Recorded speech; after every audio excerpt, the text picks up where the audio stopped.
Hey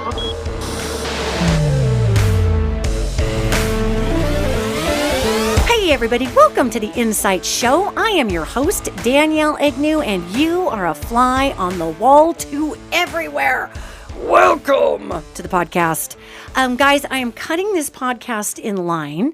Many of you have been waiting for some podcasts that we've been actually trying to get uploaded. I've been having some internet issues because I decided to move out to the middle of nowhere, which is great. It's a little tech challenged. So we're working through the tech challenges, but we are cutting this podcast up in front of the line because I have a very special guest today, and I am so excited for you to meet her. I have known her my entire life. Our guest today is Misha Stempel. She is my cousin. She is a high school math teacher. She got her degree in mathematics from Arizona State University. She went to Stanford to get her master's, you guys, because that's how she rolls, in education, and getting her teaching certificate from Stanford, which is awesome. She's been a teacher total for 36 years. 34 of those have been in California. 2 of them have been in Tennessee. And why am I bringing Misha on today? Well, let me tell you. I tell you why. Because we go way back and we share a heart that is huge. We are both from huge empath lines, major empath. Misha is a huge empath. I'm a huge empath, as y'all know. And we do have a few differences here and there. And we've been having conversations about these differences since she's been visiting me. So we thought it would be really, really interesting to come on with our differences and talk about how, even though we have a like heart and we do have a few different opinions here and there, how we go ahead and live life, you guys. Because obviously, I love my cousin Misha more than anything. She's amazing. Honest to God, you guys, she's a deeply amazing person. I am so happy to have you here, Misha. Thank you for coming on. It is an absolute honor to be here. Thank you for having me. You're welcome. This is going to be fun. Okay. So, one of the things, and I'm just going to go right into it. Please do. People they're like, what are your differences? I don't even get it. So, of course, you guys know I am a left-leaning voter, right? I tend towards the left when I'm voting. If I could vote for different party issues in the state of Montana, I would do it, but I can't. I have to vote 100% party in Montana. They won't let you vote for these people over here who are Democrats and this person who's a Republican. You have to vote down the party line. That's the way it is in Montana. But sometimes, we've got some really great people out here who call themselves Republicans, who I really agree with a lot of their fiscal ways that they're looking at things for our individual state. They could care less that I'm married to a woman, but I can't vote for them because of the way that our party is structured, and as well as our laws here in Montana. And Misha, how would you say you vote? Okay, first of all, I just want to say that's crazy. I've never known a state where that is a thing. Oh, it's all over. Wow. Yeah, it's a thing. Idea. It's a thing. Okay. Well, even though I'm a public high school teacher, ever since I became a homeowner and started paying taxes, I registered Republican. But in California, you do not have to vote party line at all. So I often don't. Okay. And I kind of pick and choose whoever I think is the best candidate. And same thing with the different issues that are on the ballot. Wow, really? I describe myself as fiscally conservative, but very socially liberal. That's how I describe myself. Okay, and now here's an interesting thing. So Misha and I have been talking so much about our grandparents, right? And my Grandpa Charlie and our Grandpa Charlie. We share him. Yes, we do. He is ours. Grandpa Charlie and Granny Dorothy, Chuck and Dot. Chuck and Dot. As a side note, just so y'all know, my mom is the oldest. Her dad is the youngest. So that's how we're connected. Yes. Our parents are brother and sister. And they are originally from Hardin, Montana. Yes, ma'am. So when Misha comes back to visit, she does feel a big pull. Huge. Yes. Right? Back here in Montana, because it's like the mothership, you guys. You just can't leave it. It's so messed up. It's so messed up. So here's the cool part about this is we were driving around yesterday going to Cody, and we're like, we should start a podcast. And so we started talking about this. And we got to talking about the fact that, the world is so divided right now. And it's ridiculous. And Granny and Grandpa Egnew were Republicans. And my grandma and Grandpa Louie on my mom's side were the blue-collar Democrats back in the day. But Grandpa Charlie could kind of care less about a lot of things. He just was like, don't take my land or my cattle and don't text me too much. I mean, that is the old school Republican here in Montana. Okay. Maybe that's where I get it. I was going to say, and so you're like, wow, that just clicked. Yeah. And you'll be like, well, I'm a Republican, but I'm very socially liberal. I just want to keep my money. Right. I've worked my ass off. Right. But there's a lot of ways. Am I allowed to swear? Oh, sure. Oh, okay. It's on the internet. Nobody cares. But at the same time, and I will say this about you, you are also huge on making sure that people get help. You're not just like, oh, let them starve and die in the street. So, and I am a Democrat overall. And I say that overall because I'm a little unhappy what my party's doing lately. Really, Chuck Schumer? Really? Really? Oh, we're having this big disruption in our constitutional law at the very executive branch, and we've written a very strong letter to them. Strong letter. All right, Chuck Schumer, you write your strong letters. But I am, again, overall a left-leaning voter. So I do believe in balancing a budget, though. I think it's ridiculous if we just keep blowing out and overpaying contractors and never balance it out. And I've had friends of mine on the left who are like, oh, that makes you a fiscal conservative. And I'm like, no, it makes me, this is all of our money, right? Shouldn't we care that all of our money going in should be used wisely for all kinds of good things, right? And so we got into this conversation, Misha and I did. Misha, what do you think? I'm going to back up a little bit. So you spent some time in Tennessee. Why did you spend time in Tennessee? Why? Well, the backstory is, I don't know if this is interesting or not. I've been going out there since about 2015. Right. And I'm a resident, born and raised. Mom came out to California after she graduated from college at Montana State. Anyway, long story short, about 2019, was getting fed up with my state, driving me crazy. And I'm just going to ask you, why was your state driving you crazy? Okay, this is the rabbit hole I did not want to go down. But no, but I'm curious, though. All I'm going to say is, and I really don't want to go down the California politics rabbit hole, but our current governor, who was not even a good mayor of San Francisco, somehow got voted in. It is so freaking expensive to live there. Traffic is getting horrible. People, like, it used to be an amazing place. It really did. It just is. I'm in the Bay Area, just so y'all know. Okay. So that's Silicon Valley. A lot of new money. A lot of entitlement has moved in. It's just the whole vibe has changed. It's very competitive. It's very narcissistic. It's very, stress. What's the word? It's not stressful. There's an energy out there that's pretty heavy duty. It's suffocating. Yes. That's the S word I needed. Suffocating. So anyway, not even knowing that pandemic was going to happen, 2019, I just decided I needed to get out of there. And since I've been going to Tennessee since 2015, and I have a bunch of friends there, that was the natural place to go. Right, so sure, I took a leave of absence and went out there. And I fell in love with it in the first place for many reasons why I love it here so much, because you can just breathe here and people are kind. And, it's the South, so everybody's welcoming. They will give you the freaking shirt off their backs.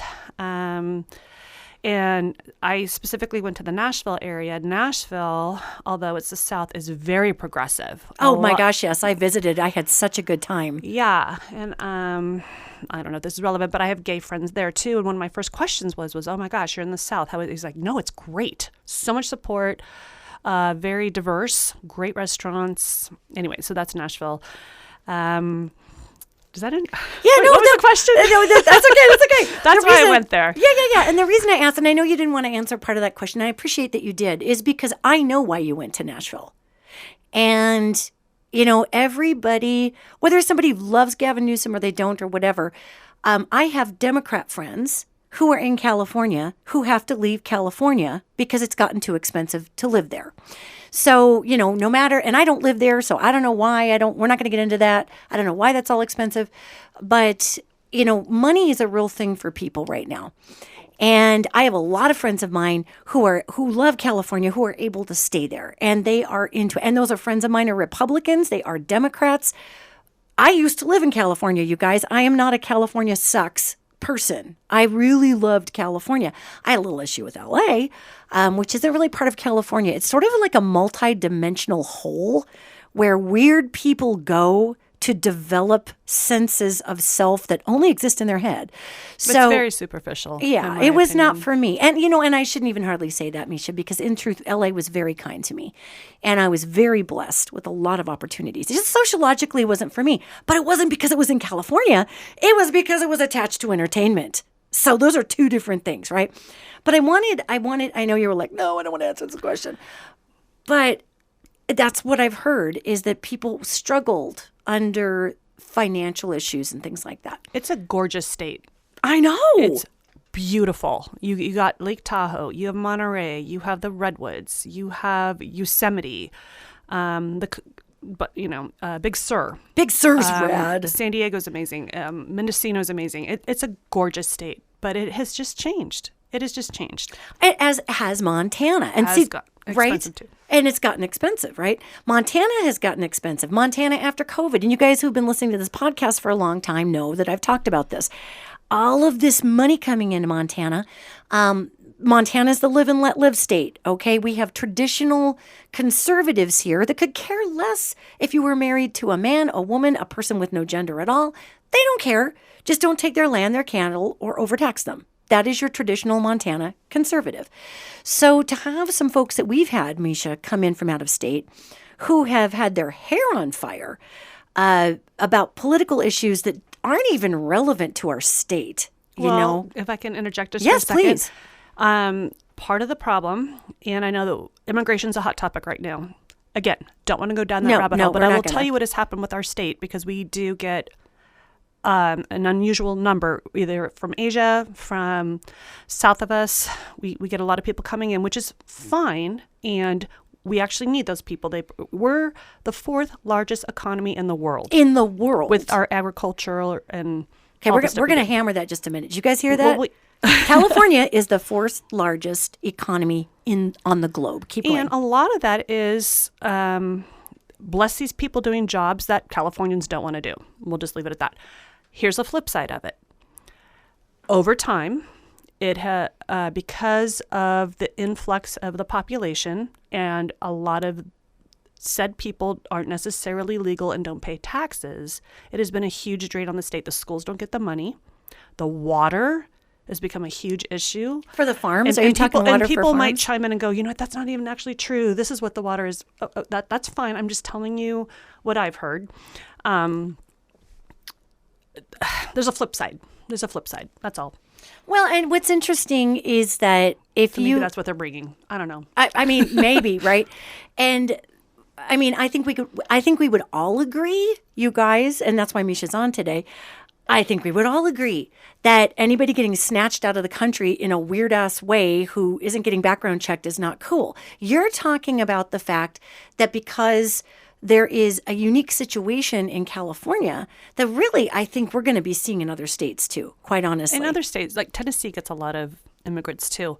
Fun fact, my dad was an immigrant. Yeah. And where was he from? He was from the Ukraine. He came to this country in 1947. And at that time, you had to have a sponsor.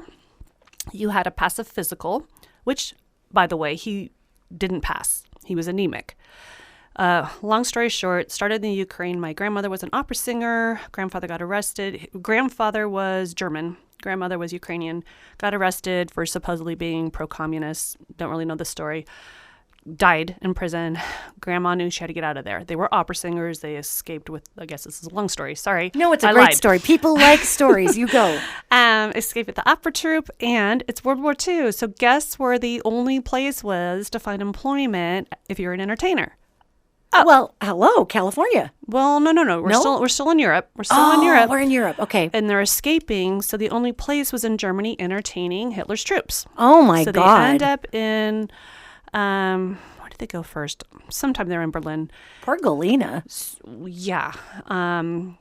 Escaping with just the stuff on, she's one of the people that sewed stuff in her gowns to try to cross a border. Anyway, so my dad actually, as a little 4-year-old, got to see Hitler speak. Oh my God. And all the marching and all the hoo-ha. And as a 4-year-old, having zero idea what the heck was going on, All he knew was these soldiers were actually very kind to him. They snuck him and my mom food. They taught him a little English, gave him little trinkets here and there. He had no idea what was going on. He's 4. He's 4.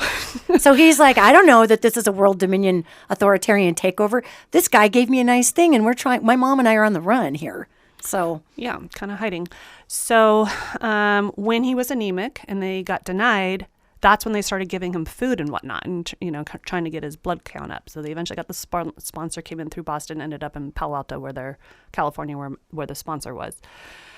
So anyway, I think back to the requirements that used to exist back then, and other countries that also have very strict requirements for people coming into their country. And I don't think it's unreasonable that we don't have something going on, because it's becoming unsustainable. It just, and from where I live. Well, you're talking about being in California and having state issues that are just kind of getting wonky. Because and this is the other, I'm going to insert this, you guys. So my Uncle Vic, I have to recircle around to this story. Uncle Vic, who she's talking about, who was your dad, who was with his mom trying to escape out of. Speaking no English. And have no money. Trying to escape out of Germany to get out of there. And in the meantime, has no idea that these soldiers who are being kind to him, he has no idea what's going on. Your dad told me a story years later. He told me this story of, here these soldiers had been so nice to him, and then he comes over here, and then as you're growing up, he found out what the Nazis were doing. And your dad told me, he said, I was so heartbroken that these, because he didn't know, he was 4, getting food and whatever. He said, these people who were so kind, he said it was such a mental shock. Because I asked him, I said, well, how did you feel when you found out that these people who were kind to you were Nazis and they did these things? And he said it was such a shock. He said, I could barely, when I found out about it as a slightly older person, he says, I could barely put it together that these same people had done all of these horrible things. He's like, I believed it. And I was glad we got out of there. And it made a lot more sense why my mom was trying to get us the hell out of there and get us over to, the United States. Oh, yeah. He wouldn't really even talk about it. He had zero desire to go even to Europe. He had no desire to go back over there. He was done. Yeah. And so that's as much as I could get out of your dad about the whole thing, and just saying, well, I understood why, Galena wanted to get out of there after a minute. And, when we look at, like, our country's got these complex issues, and we're not going to get way down into the rabbit holes of these things, but no, we're not. But what's interesting is, and Misha and I have talked multiple times about the idea of people who are undocumented migrants and whatnot. And just so everybody knows, you are not undocumented migrants at all. And if I could also interject, California does have a way for undocumented or non-citizens to still get a driver's license. Yes. They can still vote. Like, there's these different, oh my gosh, I can't believe I'm blanking on the term, but there's even a way, even though they're not citizens, to apply to college. And so there's protective mechanisms in place. Yeah. And there's also, they can go through a tax ID number. I do know a lot of folks who are undocumented folks here, migrants, will get a tax ID number, and a lot of them end up, now, you guys, let's be fair. If you get paid in cash, do you always report that? Because I don't always. I mean, of course I do. IRS, of course I do. But I mean, but a lot of people in cash for the same. Again, I'm all about keeping the hard-earned money that you make. Right, Sorry, I just got lipstick on the thing. Oh, that's okay. Have to take a second to, no, that's all right. You're giving it personality. but at the same time, I know a lot of these migrants, right? A lot of them get the tax ID. It breaks my heart. Like, they these do people pay taxes. are doing the freaking best they can, and you're going to round them up? Yeah. I mean, it's terrible. I told Danielle before I went on this, I don't talk politics. I don't necessarily, I kind of put my head in the sand. I just don't, I don't know how to just, I don't want to talk to people about it. I don't want to get in debate, especially in California, because they actually don't care what you think. And I don't care what side you're on. They want to change your mind so that you think like they do. So I have just gotten in the habit over the years to keep my little mouth shut, because I don't want to go. I don't want you to be in my face trying to convince me of your ideas. And this is why, another reason why I loved living in Tennessee. I love visiting here because my experience has been no one gives a flying fuck what your politics are as long as you treat people well, you mind your own damn business, etc. That's been my experience. Well, and it's sorry for the F-bomb. No, it's okay. It's so I the hope opposite. everybody out there who has heard the F word, if you've not, please seek a recovery. Yes, I teach, future America, but whatever. No, but what's interesting is that Montana is old school. We believe people's religion and their politics here are their business. Now, there are those out there who would say to me, especially my fellow lefties, would say to me, you need to know what's going on. We can't put our head in the sand anymore. We're being taken over by this or that. And to a degree, I understand that because, okay.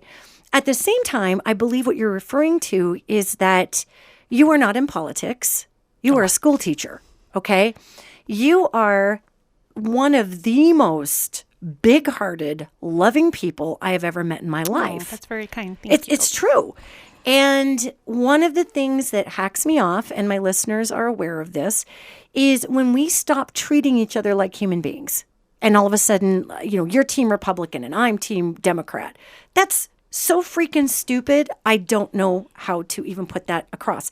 And guys, the reason I brought Misha on today is because I know what an amazing human being this woman is who teaches these kids, and these kids write her these notes and say, oh my God, you've changed my life. And I've gone on to do grad school because of you and all these things.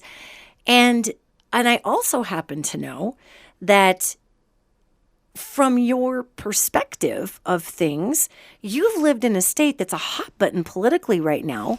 But the thing is, why? You know why? Because it is the world's fourth largest economy. And we're in the news all the time. And you're in the news all the time. So, for example, what did I say when we were out kind of bar hopping? Don't tell people I'm from California. You did. Because they always want to get in this fucking shit with me. So yesterday, we're in Cody, Wyoming. We sit down at the... It's not funny. No, it is funny. It's terrible. It's actually hysterical. So we're sitting at the bar. This local kind of saddles on up and... To the Irma in Cody, you guys. Oh, yeah. Fabulous. You gotta go to the Irma. And I broke my rule.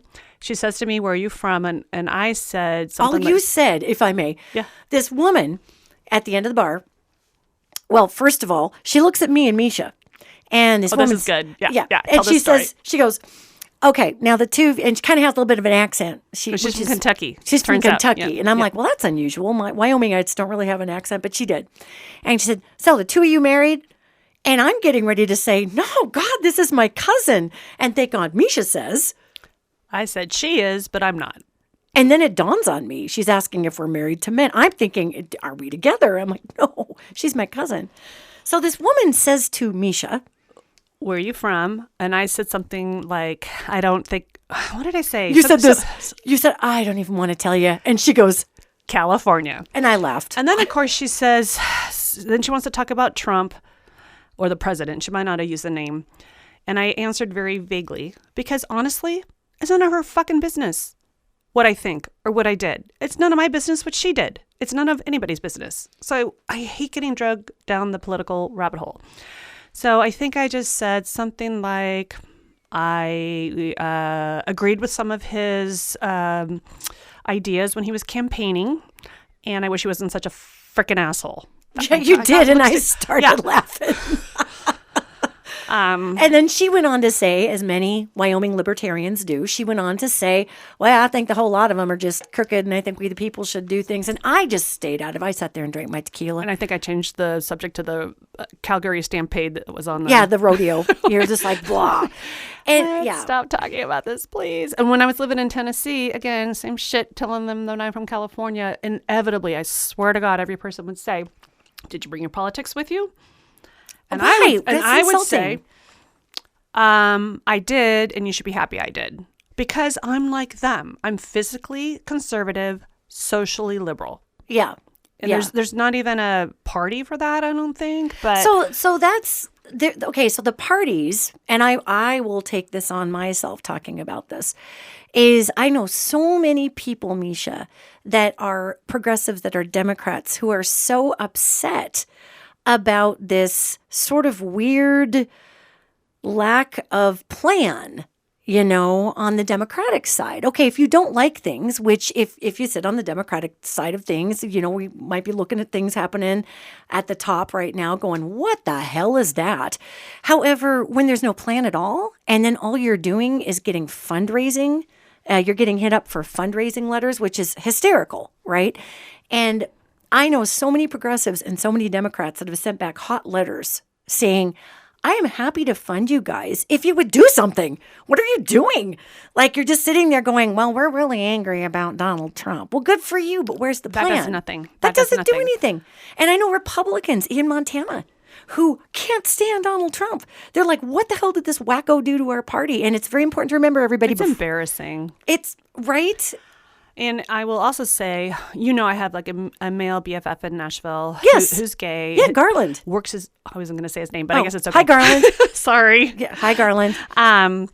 Works his ass off, makes, good, decent money. His husband actually does video production for the music industry, big country music out there, blah, blah, blah, blah, blah.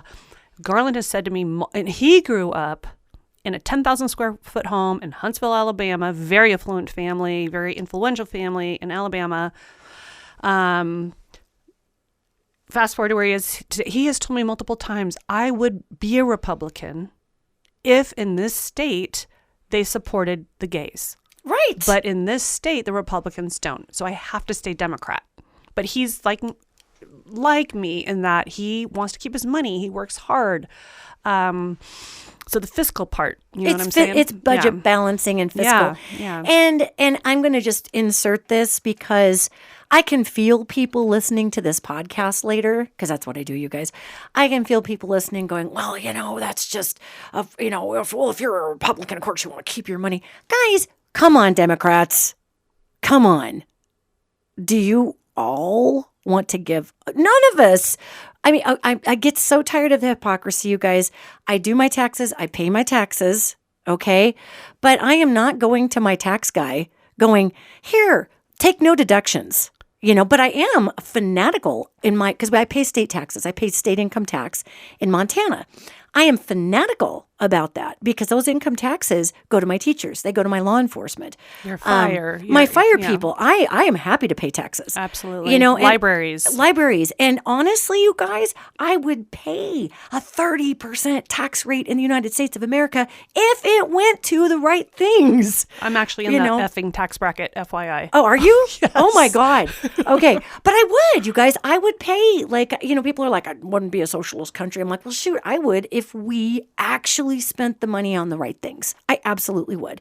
You know why? Because when I got back from France, oh my God, when I got back from the UK, geez, people were chill. They didn't have the same. Now they got their problems. They got big high tax rates.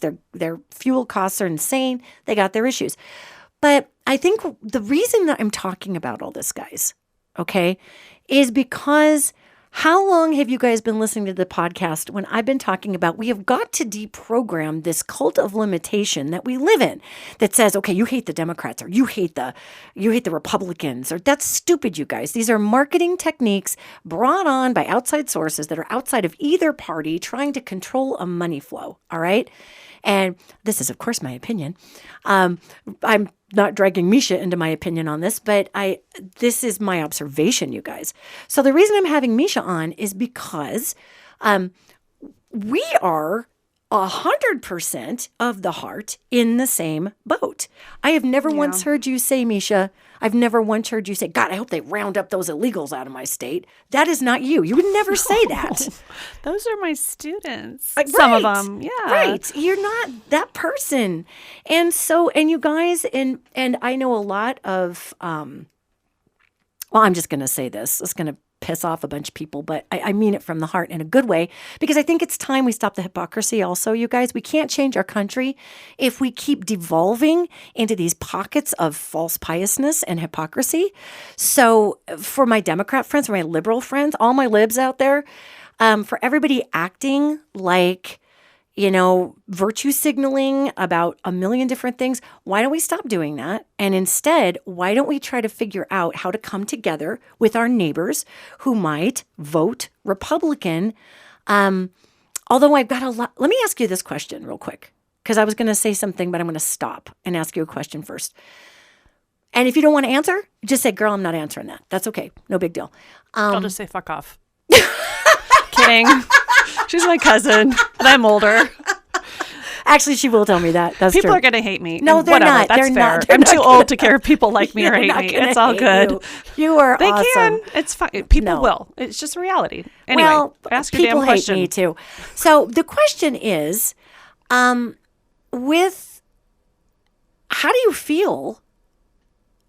I'm going to give you 2 examples. Okay, oh, good Lord, it's going to be this 2-part question. Go. It is. It is totally going to be a 2-parter. Liz Cheney, of the Cheney dynasty in Wyoming. We call it the Cheney dynasty here in Montana because that's who they've been since George Bush. And Liz Cheney has recently come out in a interview. And Liz Cheney is a conservative. She is a dyed-in-the-wool Republican. And here comes this interviewer. And they said, so you're a Republican, blah. And they said, do you call yourself a Republican? Liz Cheney said, I'm a conservative. And the interviewer said, are you a Republican? And Liz Cheney. They want to pigeonhole you. Right? Yeah. And Liz Cheney says, I'm a conservative. And they said, but do you consider yourself a Republican? And Liz Cheney says, I am a conservative who values the Constitution of the United States. I believe we should not misspend our money, that our generations will inherit that. By the definition of today's Republican Party, I am not a Republican. I am a conservative. Oh, I like that. Yeah. I like that. And so you could call yourself whatever, I don't care. But is that more of a ring true for you? So notice what I'm cutting you off and I apologize. No, go. Said I'm a registered Republican. Yes. I did not say I am one. Yes, right? That's what I said. Okay.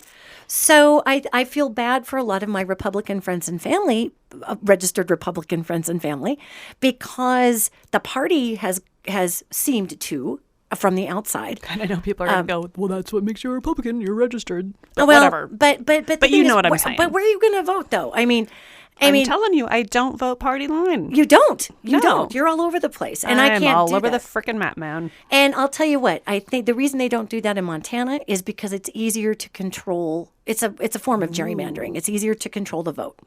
So in Montana, if I want to be an independent, which I could, most of the time in Montana, because we've got these yahoos in here, you guys, that are just, they carpet bag in. They call themselves Republicans. They're not even from here. They're dragging in a national agenda that is whatever the modern right-wing thing is that has nothing to do with our state. We're an ag state. They're trying to kick, every time they come into Montana and they're like, we're going to get the transgender people. And Montanans are like, get out of here. We don't care who's transgendered. We're trying to figure out how to get our property taxes down. Get out of here. So it doesn't fly here very well. But at the same time, if I'm going to call myself an independent, I can't vote in any primaries. And I can still vote in initiatives, but I can't help anybody. If I want to vote for someone I really believe in a primary in Montana, I can't unless I'm a registered Republican or Democrat. And I'm going to be a registered Democrat here. So just as a side note, California changed that. You could be registered whatever you want, and you can vote for whoever you want in a primary. See? I can be a Republican, a registered Republican, and vote for a Democrat in the primary. See, and that's how I would love Montana to be, but we're so backwards here. We're still trying to, thank God, though. Thank God. And I will say this, everybody out there. So there's some things about my state I just want to interject. Not so bad. Right. Sorry, she's my cousin. I cut her off all the time. No, you should cut me off. It's a radio show. Honestly, I should. Otherwise, she's going to talk forever, but whatever. Just kidding. It's I a love true you. story. It's a true story. That's a true story. So what I would say, you guys, is that this is a time frame where it's going to be really important for us to not just fall down the hole. Because, guys, here's a little predictive piece for you. This is a real-time podcast. We are July 6th of 2025. And like I said, this podcast is cutting the line of some others here. While I have Misha as a guest, she came up for 4th of July. And part of the reason that I want to interject this here is that in this next month, you guys, we're going to see some crazy news. We are going to see some crazy news. We're going to see some crazy announcements from the executive branch. Trump, who's not even being Donald Trump. He's doing whatever people want him to do. He's just doing the stuff he had to do to stay out of prison. So here he's doing his things. But he's going to do those things, and they're going to be pretty terrible. And for those, I know a lot of people that I know who are registered Republicans were at the No Kings rally out here. They were so anti what's going on with ICE and non-constitutional other things that we don't have to get into. They're so angry that their party has been hijacked by this insanity. And this is what I want to tell everybody, guys. This is not the Super Bowl. Okay, so I understand we all have our jerseys, and I understand we all like to cheer for our teams. However, if we want to build the world that I continually talk about on this podcast and have for the last 8 years, we're in season 8, you guys, it's going to mean not thinking like the old world. You cannot do that at this point in time. You can, but you're going to get old world results. So, for instance, Misha's been gracious enough to sit in the hot seat and field some hotter questions than she wanted to. Yeah, maybe against my better judgment, but here I am. Because I happen to know your heart and who you are. And it's time we demystify this idea. Like you said, you're a registered Republican. Liz Cheney is like, I'm a conservative, but I have nothing to do with whatever this party is doing right now. I'm not, you don't have to come out and say that, but I'm just saying she was like, this got crazy. And I know a lot of Democrats, too, who are like, I'm a progressive. I'm a Democrat. I'm a progressive. I'm a liberal. I am not agreeing with what the Democratic Party isn't even really doing. They're trying, but whatever. And so we can sit there and chant our teams and point our fingers and say, well, everybody sucks but my team. Or we can meet our neighbors and say, how do we make our community the best we can? So, Misha, I'm going to spin this back around. You're in California. You are a teacher of 34 years in California, 2 years in Tennessee. You have students in your classroom, it sounds like, who may or may not be undocumented folk. Or their parents might. Or their parents might be undocumented folk, and they might be born here or whatever. Yet, what do you do for your community? What are you doing for your community? You're a teacher. You're out there. You are helping your kids. You work really hard with all of your students. You are part of your community as a staple. For how long have you lived out there? Well, okay. We'll have to do some math. Which you're good at. A little bit.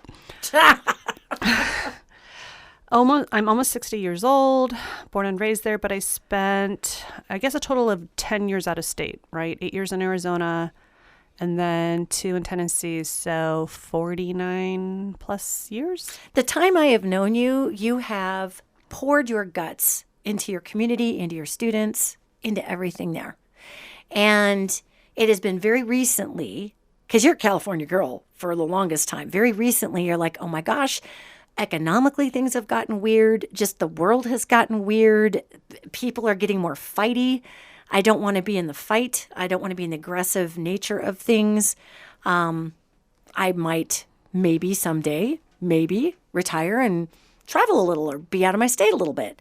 But it doesn't sound like to me that you hate California. I think there's just changes. Well, it wasn't the world is why I want to leave. It's how my area, California, has changed. Again, Silicon Valley. I teach in the heart of it. I'm in Palo Alto, right? When I first started teaching, taught kids with last names Hewlett, Packard, Lisa Jobs went there. We have the celebrities of the Silicon Valley world. Anyway, I finally figured out, to me, when it all changed was the whole .com thing. And Is that in the 90s? yeah. Okay. So all of a sudden, you have people moving in from all over. That's what you guys are going through, right? All over. Different values, different attitudes. All of a sudden, we teachers are the enemy, right? We used to be a little more respected. Now, for whatever reason, whether it's the new money they have, they're buying these $3 million homes in Palo Alto with cash, Oh, my God. Oh, yeah. Yeah. It was a Dude. thing. It was a time. Right. It just changed the whole vibe. That's, in my opinion. I mean, traffic obviously went up. That's when it got entitled. That's when it got suffocating. And so I'm in this pocket, and I would travel. I would come visit you. I would see my friends in Tennessee. I went to high school actually in Tucson. That's when we moved to Arizona after those reunions. And I would just relax. And the minute my plane would land in San Jose, I would feel all tense again. I wasn't sleeping well. Like it was just unbelievably affecting me. So it was my little pocket that I just was like, I can't live like this anymore. I can't. I need to get out of here. And it was in 2019 was like, F this. Well, and also you're a very multi-timbral person. You're not I don't even know what that word means. You got some depth, Misha. I'm saying you're deep. Okay. So, I do like sigmas and thetas and whatnot. Okay. God, that had a lot of syllables. You're a very deep person. You're not a caricature. You're not this mega caricature Republican person. And you're a human being. You have a lot of depth to you. Our parents, you guys, they were from Hardin, Montana. It's a teeny weeny little town. It's tiny, and I had that and the immigrant that came from nothing. Right. That worked his ass off to get his degree in electrical engineering. Yeah. Anyway, go ahead. That's the thing. I've got our parents who were in tiny, tiny town, Montana, and then my mom, whose dad, my great grandpa, immigrated here from Italy, and they came over fleeing before World War II. So my immigrant story in my family is this. So my great-grandfather Cacciardi saw the writing on the wall. Mussolini, he couldn't stand him. He couldn't stand Hitler. He couldn't stand the authoritarian push that was happening. He saw what was happening and told his wife and 2 daughters at the time, we need to get out of here and go to America. There's going to be a war. This is way before World War II. He was listening to Hitler, watching Mussolini kiss Hitler's butt early on. Said, we got to get out of here. So my great-grandfather Cacciardi immigrated over here, came through Ellis Island, came and worked on the railroad. And he worked on the railroad for 7 years until he earned enough money to send for my great-grandmother and her 2 daughters to come over here. Now, they had to go through a very scary thing. They had to go through health checks. They had to go through all of this stuff. They had to, if anything was wrong with you had a weird boil, they would just put you back on the boat and send you across the water. If you would like to see what some of this is like, watch 1923. It's a Taylor Sheridan show, Watch 1923, about what it was like to try to go through. He actually encapsulated it pretty well, go through immigration. So my family goes through immigration, and they get out here, and this is well before World War II. My grandpa Louis is born in the United States. So my great-grandmother and her daughters become American citizens, and here we are. My grandpa's born here. My grandpa enlists in World War II. And his parents were not happy that he enlisted. And mostly because they got the hell out of Dodge. And they're like, this isn't your war. Please don't do this. And he's like, no, they bombed Pearl Harbor. They're doing terrible things over there to people. They're killing everybody. So my grandpa was not deployed overseas. He was a supply sergeant in the South. And he was great at his job. So it's interesting that my great-grandfather fled previous to this all blowing out. Your grandma and your dad are trying to get the hell out of there, just kind of smiling and bearing, your grandma, smiling and bearing it, singing for the Nazis until she can get the hell out of there with all of her things sewn in her dress. it's fascinating because here we are in this country right now where the narrative is being deeply manipulated to pit people against each other, to bury over the top of what's actually going on. And that's why I had you on today, because we have to stop doing this. We have to start talking to our neighbors. We have to start talking to, and it's not like you and I don't talk, girl. We're like besties. But Misha's my sister from another mister here. But do you know how many people, do you have friends who don't talk to their family anymore because of the God, yes. Or family and friends. It is divided. Yeah. It's really divided. And there's divisive topics for sure. Yet, if we focus on the divisive topics instead of what we're going to do to pull us all together, we're going to keep fulfilling an agenda that I've been talking about for freaking 6 years on this podcast of division that breaks us all apart. And, you know, we the people, guys, we stand together. We are going to get through some very tough things that are coming up, guys. And yeah, we do have some sociologically tough things coming up. And so we've got to stand together. And I can't stress this enough. And I'm stressing this more for my blue listeners, my Democrat listeners. And I do have Republican listeners. Hi, you guys. Is that, you know, if we start just deciding that everybody who's ever voted R ever in their life are the same as or greater than, we'll use math terms, equal to or greater than some of the worst authoritarian figures we can possibly imagine, that's actually kind of a weird delusion because Misha is Misha. Misha is not Donald Trump. I am me. I am not Chuck Schumer. So I am not Nancy Pelosi. And not that, you know, whatever. I don't hate any of those people from Trump to Pelosi. I don't know them. However, I feel as though it's important that we talk about how we can make it through this time frame. And Misha, you just said a little while ago, you're like, you know what? You're aware of what's going on in your state though, girl. You're highly aware, but you're like, I don't want to get into big political debates and fights about it. And somebody's trying to convince you of this or that. How does that make you feel when somebody goes at you like that? Honestly, it doesn't happen often because I avoid it at all costs. Yeah.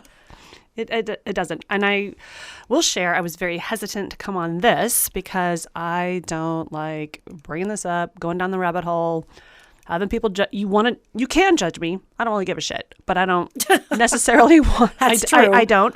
You know that about me. Yeah. But I don't purposely put myself out there for this type of judgment. So no. So that's the answer to your question. They don't come after me. I'm telling you, I keep my little mouth shut.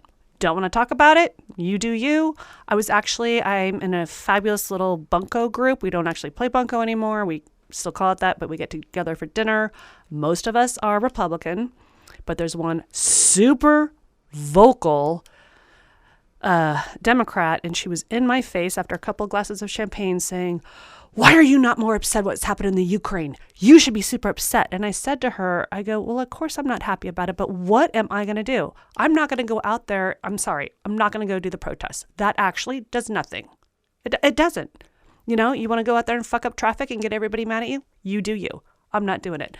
And then, I don't know, she kind of went down something else, and I'm looking at another friend of mine who's sitting there at the table where kind of our eyes got really big. We didn't roll our eyes, but they just got kind of big, like, oh God, here we go. You know, Jessica's doing her thing again. I try to change the subject. So I say to my friend, she works at Cisco, how's that going? Oh, it's great. I love my job, blah, blah, blah, blah, blah. And then Jessica tries to pull us back in. I'm the deflector. You know what? I'm not going to take your bait. I'm not. You don't actually want to discuss this. What you want to do is get in my face and just spout out what you think, thinking you're going to change my mind and get angry at me. Why? Why would I want to do that? What was she going to do for Ukraine? I don't know. I mean, that's a great question. You know, if somebody's going to scream and yell, I'd be like, well, what are you donating? Are you going over there to help relief? I What are don't you want anybody doing? to be in any war, whether it's the Ukraine or anybody else. You know, it's like when I watch a football game, I don't want anybody to get hurt, even if it's mine. I don't even want anybody to lose. I want everybody to be happy and satisfied. You know, of course, the team has to lose, but I want everybody to be happy. Yeah. So we're at Bunko. We're having dinner. Why are we doing this? This is what I'm talking about. Yeah. You know? Yep. And I wanted She's not wanting a discussion. She's wanting to get in my frickin' face and bait me. You know, and what's very interesting is I think everybody has stories like this. You know, I have friends of mine who will not go to their what they call the MAGA uncle or MAGA aunt's house because they sit down and man, they just start on him. You know, oh, how's your Biden your economics and your this and your that, and how's your liberal tax dollars and you're bankrupting this country, and they just won't do it because they just get pulled across the fire of how all the Democrats are the problem and all the things are crazy. And obviously, you guys, that's not a very effective way to communicate with our loved ones, right? I think we can all agree on that. Yet, I mean, to balance this conversation, and my listeners know I'm big on balance. Everybody knows I'm a pretty flaming liberal over here. I believe in balance, however. We must have balance, you guys. We must have humanity. We must see the hearts of people. We must find where our common points are to rebuild. We're about ready to fall in on our asses, everybody. Hate to tell you, if you haven't been paying attention, that's what's going to happen. So for those of you that are paying attention to the economics, you know what I'm talking about. So this is all coming. And if we cannot sit down with one another and we just want to fight over bunko instead of being like, well, this is heinous. You know, a more effective way for that. Obviously, she just wanted to yell at you. She's feeling frustrated. She's angry, and she just wants to yell at somebody about how unjust this all is. You know, and you're kind of, I would imagine, Misha, in her mind, somewhat of an easy target because you're kind. You're a very kind person, and you go out of your way not to hurt people. Maybe, or she knows that I'm Ukrainian. That's why she came after me, well, right? Well, yeah, well, you, absolutely. Of all people should be, okay. Can you pass the butter? Like, what the hell are we doing right now? Well, it's so hard. And okay, so I know that there's going to be some listeners out there going, well, of course, that's, the Republican response is, well, I can't be responsible for this. Let me tell you something for you guys thinking and feeling this right now. I have friends who are gay as a blade. I have friends who are so gay that walking by a rainbow flag makes it burst into animated unicorns, okay? I have friends that are so gay that the fire department has to follow them with hoses. Otherwise, they will light the world on fire, okay? They are flaming out there with their gaydom. And I have a lot of those friends who don't want to be part of the problem. They don't want to be part of the solution. They don't want to be part of any of it. They can't handle it. They don't watch the news. They don't want to talk politics. They know that there are some very, very, they think it's heartbreaking what's happening to the LGBTQI community, but they just can't go there. And so I know liberal people who don't want to get into these discussions, who don't want to get down to this thing. What am I? And I said to one of my gay friends who was really, really upset about the fact that there was some crap that happened on the news. And guys, I wish I could stick my head in the sand. What a great thing, man. It's not part of my job. Unfortunately, my job is to translate stuff from the universe and help others with their fears and whatnot. And it's just not in my playlist. I don't get to do that this life. I guess I could, but I don't think it'd be in my nature, quite frankly. And so I brought something up that happened that was pretty terrible. And my gay friend got really, really upset with me and said, I go out of my way to stay away from all this stuff. And I really don't appreciate that you bring this up. I don't appreciate that you bring it up. And I was kind of surprised because it was like major national news. Like it wasn't like a mystery, it was like everywhere. And I said, well, I mean, how do you feel about this? And my friend said, and like teared up, total post-traumatic stress response, okay? Teared up, having been someone who had been abused in their life, especially for being gay. And now there's this idea that the hammer is going to come down on LGBTQI people, and that's very real, and I'm not going to pretend that's not happening. And my friend just gets tished up and just his jaw starts chattering, like his teeth are chattering. Like he says, I can't talk about this. I just can't talk about this. He says, if they're going to come for us, they're just going to come for us. He's like, I can't. I just can't. So before everybody wants to say, well, of course you're not Republican and just burying your head, I know a lot of liberals that do the same thing. It's not even necessarily that. I don't want to talk to her. Yeah. She doesn't want a discussion. That's not what was happening.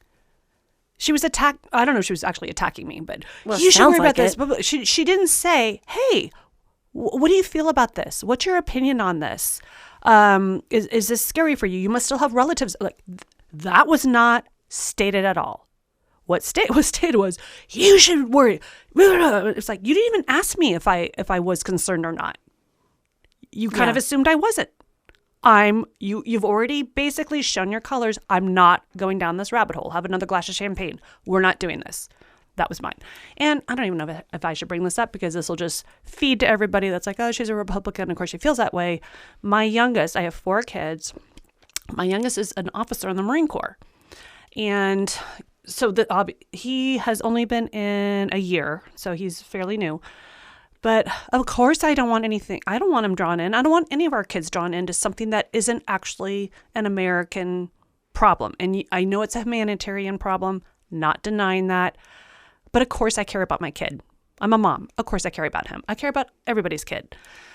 So if you really want to open up that door, I'm going to bring that up too. Sure. Of course I care about it. But, and I know this is cliche, that is between those countries. It sucks, and I'm sorry. There's wars all over the world. You don't think I care about those too? I'm telling you, I don't want anybody to be fighting. It's unrealistic because it's been happening, I don't know, since the world began. I mean, let's be honest. I'm not really sure where I'm going with this. I'm just saying. No, it's good. It's good. Go. I don't want anybody fighting. You don't want anybody Can we all fighting. just get along? I know. And so be kind. Just be kind. That's what this podcast is about. Be kind. Because, guys, we have such changes coming. If you choose the old world unkindness, you will be in a bubble all by yourself, with your own avarice and greed and hatred and blame, and you will feel like you are drowning in loneliness and isolation, because it is no longer conducive to where we have to go as human beings. I mean, I talk to these angels all the time. They talk to me all the time. And I am literally surprised I'm not a drug addict or a heinous alcoholic. I'm not kidding you, because I'm being dead serious, you guys, because for the amount of, I think the reason I'm not is I'm too much of a control freak, A. B, I think the other thing is that they also show me that we have incredible opportunities to come together as human beings. Nobody wants anybody fighting, and yes, this is heinous that this is all falling apart. And your son, is my cousin, if we want to go that way. I have other cousins, children of other cousins who are in the military. I don't want any of them dying. Yeah, my nephew's in the army too. Yes, and I don't want anybody dying in Ukraine. I don't want anybody dying in Israel and on the Strip in the Palestinian. I have Palestinian family, and when I hear things from their perspective, that is heartbreaking. I have friends from Israel, and they tell me about certain things, and they're really angry at Netanyahu right now. My Israeli friends are off the hook angry at Netanyahu. Yeah. They're like, what are you doing? Stop. So this cycle of abuse, this cycle of violence, this cycle of old world domination, this cycle of my team versus your team is non-sustainable. This podcast is about, please, have your passions, have your pursuits, stand up for what you believe is right. But if you begin cashing in human beings, I don't care who you are in this, if you begin cashing in human beings for your value system, because that's important to your identity, and your identity must be preserved in all cases, at anyone else's humanity, I need to do some soul searching because you're down a bad rabbit hole, honey. Okay? So this is why I brought Misha on. And, gosh, see, we're already at 58 minutes. Look at that. before this podcast. She's like, man, an hour is a long time. I'm like, girl, we're going to blow through this hour. Just watch. So, Misha, what would you leave everybody with? What would you tell people? She's like, God, please stop. No, I said you're putting me on the spot again. I am, because we are different people, but your heart is as big as the moon. What would you tell folks about just giving away this, about going forward in a new way of thinking with this complex of problems we have? I'm going to quote Ted Lasso. I'm going to say, be curious. And that's what Jessica wasn't. Be curious. Ask the questions. Get to know, if you really want to understand someone's perspective, ask. And then be respectful of their answer, even if you disagree. Even if you think they're batshit effing crazy. I mean, you could make your decision, but for me, the minute someone goes down that, I quit listening. So if you are truly interested, I hope everybody wants to get to know what other people are thinking and doing. Be curious. Be curious. Be curious, guys. And do not, I have to clear my throat for this one. My advice would be, do not die on the hill of identity. Pride does not heal anything.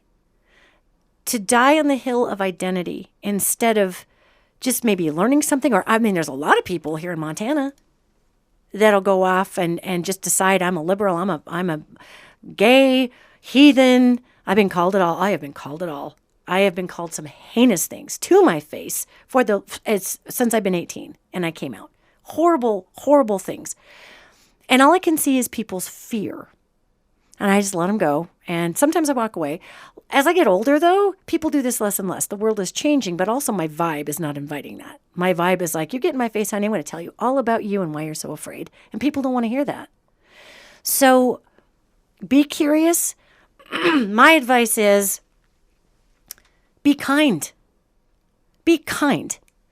And I know there's a lot of us that are angry about a lot of things. And I'm actually a total fanatic of the Constitution. I love the Constitution of the United States. I think it is the most exquisite scaffolding on which we could build the most phenomenal opportunity. And I don't think, you know what, USA, we're trying. We have not yet fulfilled what we are capable of. We are trying. We are an experiment in democracy. And if we do not all participate in that experiment, it takes a giant shit, you guys. So we must do our best. Do what you can. Be curious. Do not attack people. Well, and if I could also add another thing is, and this is just from my experience from where I live, as people are doing actions that are congruent to their beliefs and thoughts, is that what you're really doing? Are you doing this for your ego? Are you doing this because you want to have the pictures taken and posted on social media and you want 1 million likes because you are with whatever the common thing is of your friend group or your family, etc. So what is your actual motivation? That's important, guys. What is your motivation? Really quickly before I take us out, I think, God, you guys, sorry. I got cotton. The cottonwood is blooming, which means I have no voice. So what I think is interesting about that is on the left, we call that virtue signaling. And there's a lot of virtue signaling on the left. And that's people who will get a gotcha. They'll get you in a gotcha moment. Gotcha. See, you're not as virtuous. I'm more virtuous than you. And we as lefties get into a big damn hole because nobody is Jesus Christ, you guys. So stop. Okay, yes, people need to live up to their word. We need to hold people accountable. That is different than the gotcha syndrome. And, yes, we do need to lawfully and peacefully organize. It's within our Constitution. Folks on the right, if you want to lawfully and peacefully organize, it is within our Constitution to do so. But I think what you're talking about is when our need to be seen is heavier than our need to bring healing, there's an imbalance. Yeah. That's what I would say. So, well, Misha, we hit our hour. How you doing? I'm good. Okay. But I'm ready to wrap up. Okay. Well, everybody, I sure appreciate you guys. Misha and I are actually going to be doing our own podcast that's probably not going to get way heavy like this, but we're going to be talking about... No, it's going to be fun. And we're going to hopefully be... silly. And silly and a little lighter out there. Of course, I'm going to continue on with the InPsight Show. And just a heads up to everybody, I really, really, really, really want to... Like, I get misty saying this, so I'm going to try to not cry and be Italian for just 5 seconds here. I want to thank everybody who has been supporting this podcast for the last 8 years. It has been amazing. And I'm going to keep going with this podcast, you guys. I'm going to be changing the format. Patreon has some technical issues that are tough for us to stay consistent with you guys. And so for now, I'm going to be putting the podcast up here. And I am in the process of developing an app. And you'll be able to get the podcast through the app. We're going to be going, for now, I appreciate the subscriptions, guys. You are helping pay for this podcast, which takes a lot of effort and a lot of work to get out there. We will be changing up our format and our distribution in the next couple of months. And so stay tuned on Patreon, because I will be providing everybody with where they can hear the podcast and all the things. Yet I do appreciate anyone who would like to continue to support the podcast. That's terrific. We're going to go after individualized sponsors. But until then, unfortunately, it's not free to do all the things. So I really, really wanted to thank everybody for hanging in there.